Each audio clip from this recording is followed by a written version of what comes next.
Namo Bhagavate Vasudevaya. Om Namo Bhagavate Vasudevaya. Om Namo Bhagavate Vasudevaya. Welcome. Today we're going to read Śrīmad-Bhāgavatam, first canto, first chapter, verse number 2. Dharma projita kaitavotra paramo nirmatsaranang satang vedhyang vastavamatra vastu shivadang tapatrayo mulanam Śrīmad-Bhāgavate mahamuni krite kingva parair ishvaraha sadhyo hridi avarudyatetra kritibhi shushrusubhistatskshanat. Word by word translation. Dharmaha, religiosity. Projitaha, completely rejected. Kaitavaha, covered by furtive intention. Atra, herein.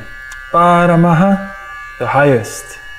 Nirmatsaranam, of the 100% pure in heart. Satam, devotees. Vedhyam, understandable. Vastavam, factual. Atra, herein. Vastu, substance. Shivadam, well-being. Tapatraya, threefold miseries. Unmulanam, causing a brooding of. Śrīmad, beautiful.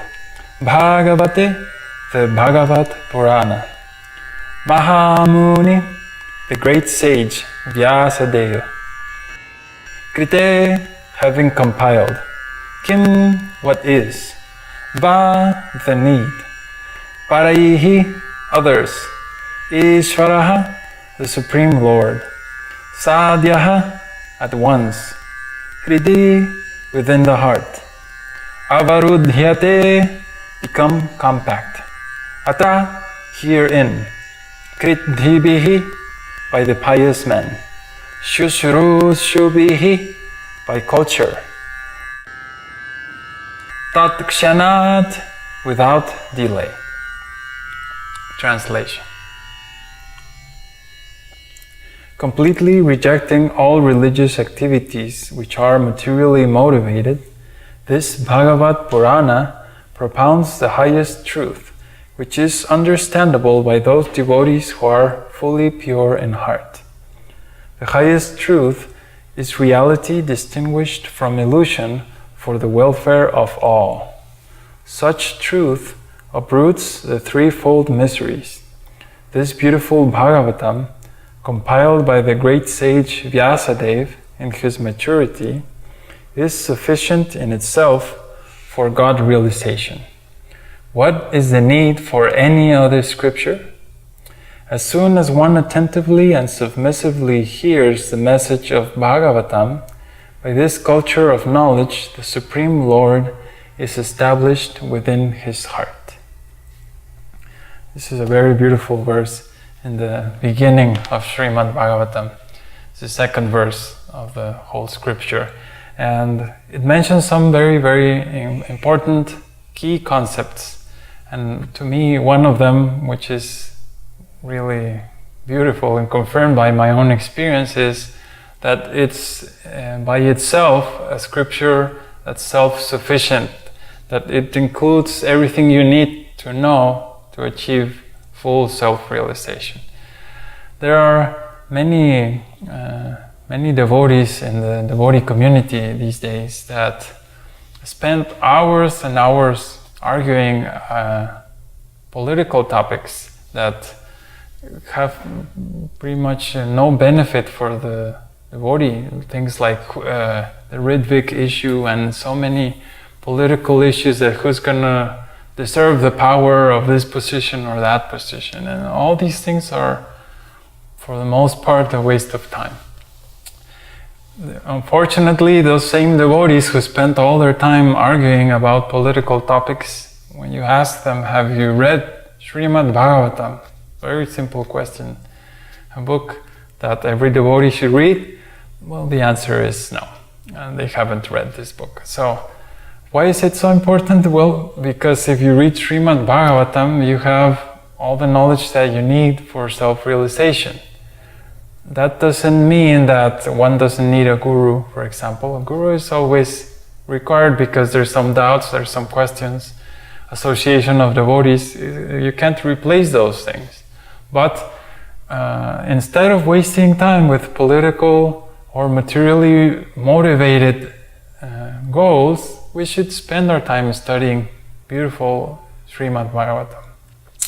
The first part of the verse mentions that this scripture will remove everything that's illusion and make it very clear that this is illusion and this is the truth.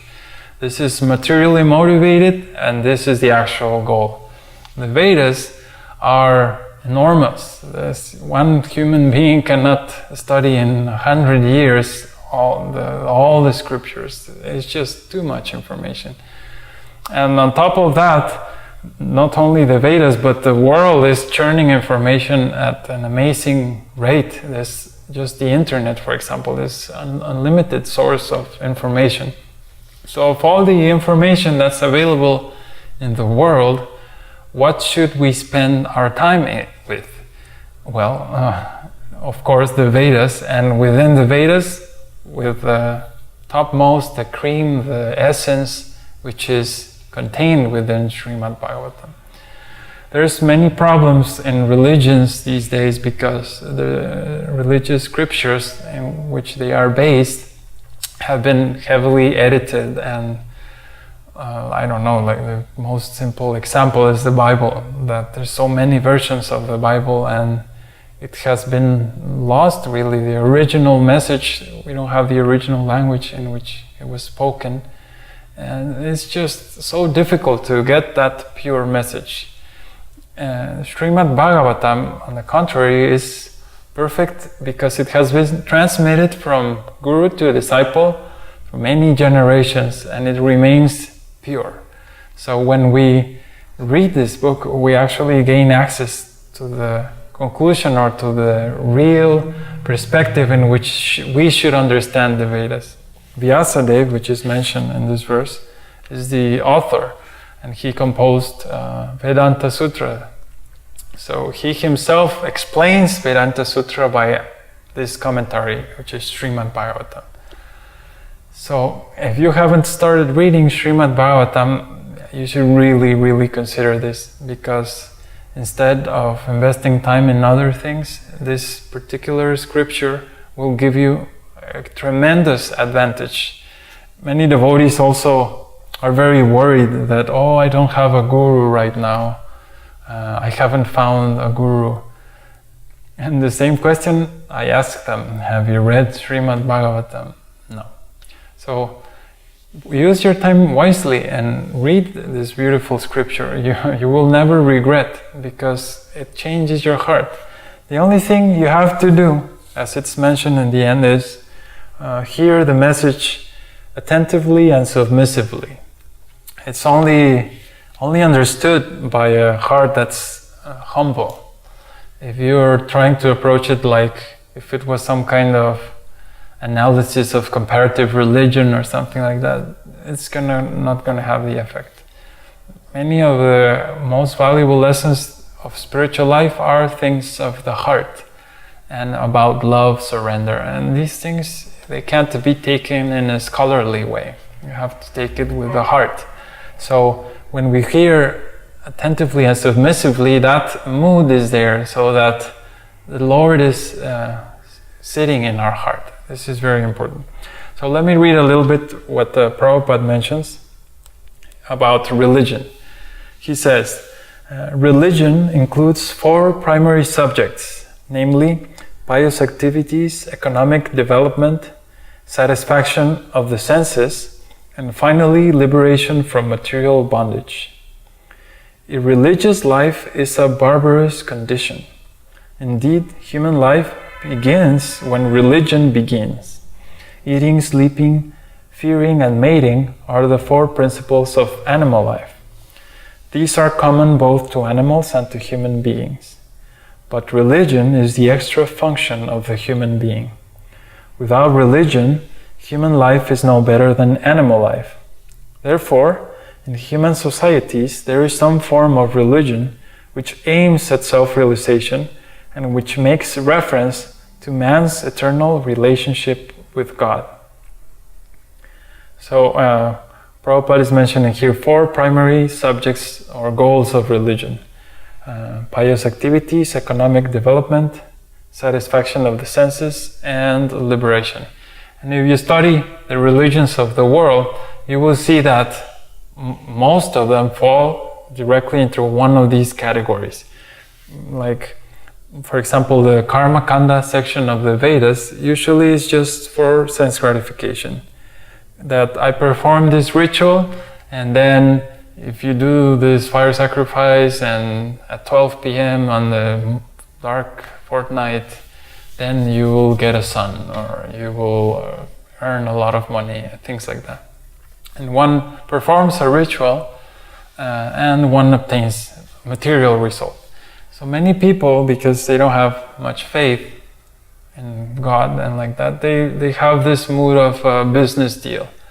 And they perceive religion as an exchange of, well, I'll give you this ritual and you give me this prize, so we're happy. So this is one kind, for example. Then there's economic development, which is also very, very common, to practice religion just to earn more money and things like that. And the topmost goal of these 4 is liberation, which is I'll be good with my rituals every day for the rest of my life, and then when I grow old, I will go to heaven or the spiritual world. This is very limited. And Śrīmad-Bhāgavatam takes these 4 goals and explains that these goals actually are very, very minute. There is a 5th goal, which is bhakti or prema, to achieve prema, pure love of Godhead. This goal is far superior to these other 4 goals. In fact, a devotee who's in prema disregards liberation. He's like, I don't need liberation, I just want to serve Krishna. Just see. Prabhupada says, in the lower stages of human civilization, there is always competition to lord it over the material nature. In other words, there is continuous rivalry to satisfy the senses. Driven by such consciousness, man turns to religion. He thus performs pious activities or religious functions in order to gain something material. But if such material gains are obtainable in other ways, then so-called religion is neglected. This is the situation in modern civilization. Man is thriving economically, so at present he is not very interested in religion. Churches, mosques, or temples are now practically vacant. Men are more interested in factories, shops, cinemas than in religious practices, which were erected by their forefathers. This practically proves that religion is performed for some economic gains. Economic gains are needed for sense gratification. Often, when one is baffled in the pursuit of sense gratification, he takes to salvation and tries to become one with the Supreme Lord. Consequently, all these states are simply different types of sense gratification.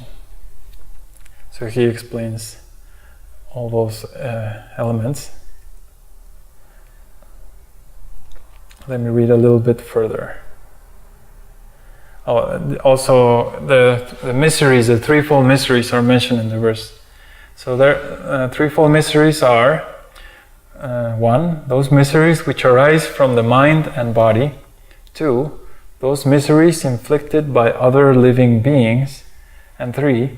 Those miseries arising from natural catastrophes over which one has no control. So when one reads Śrīmad-Bhāgavatam, one gets delivered from these threefold miseries, which pretty much everyone is suffering. Miseries, again, miseries which arise from the mind and body, that if I have a toothache or this other problem. Miseries by other living beings, like the neighbors making too much noise, or miseries from natural catastrophe, the hurricane and things like that. Everyone is afflicted by these miseries, but when one takes the process of bhakti, even these miseries become insignificant.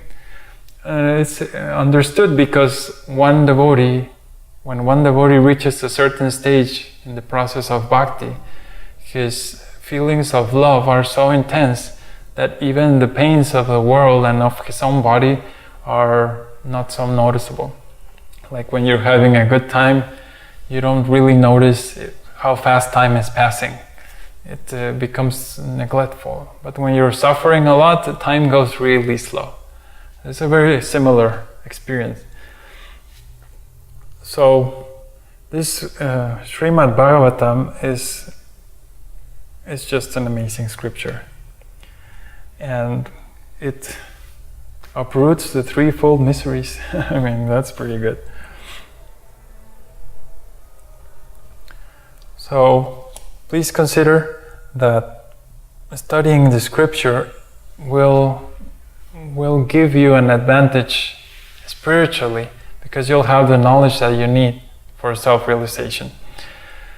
Śrīmad-Bhāgavatam especially reveals the beautiful pastimes of Krishna in the 10th canto, and those are very, very intimate subjects and should not be read lightly, like some people just skip and read those pastimes of Krishna, but this is not recommended. We should read Śrīmad-Bhāgavatam from beginning to end, and some parts are quite complicated, very scientific. Some parts are very easy to understand, very beautiful, loving pastimes. But it gradually takes the reader to a very beautiful sequential elevation of consciousness. It's very, very different in the way it's written, like Western books, like a story, and you have a very clear storyline for most of the books. Śrīmad-Bhāgavatam is another completely different style of book. So it's very important to read it in that order, because the author has a unique way of presenting topics that will take you from the highest to intermediate to beginner topics within one chapter. And this creates a very wonderful impression in the mind of what's the most beautiful, what's beautiful, and what's basic, or the beginning of beautiful spiritual life. So please consider reading the book, and it will take you a while, but I guarantee that even if you don't have a guru right now and that you're worried that how can I be successful in spiritual life, you will have so much more strength after finishing it, that the time you spend 6 months or a year reading it will be very, very valuable. It's something you'll never regret. If you have any comments or questions, please post them below or visit our website. We have a nice forum there where we discuss all these topics. And thank you. The website is thevedicway.org. Hare Krishna.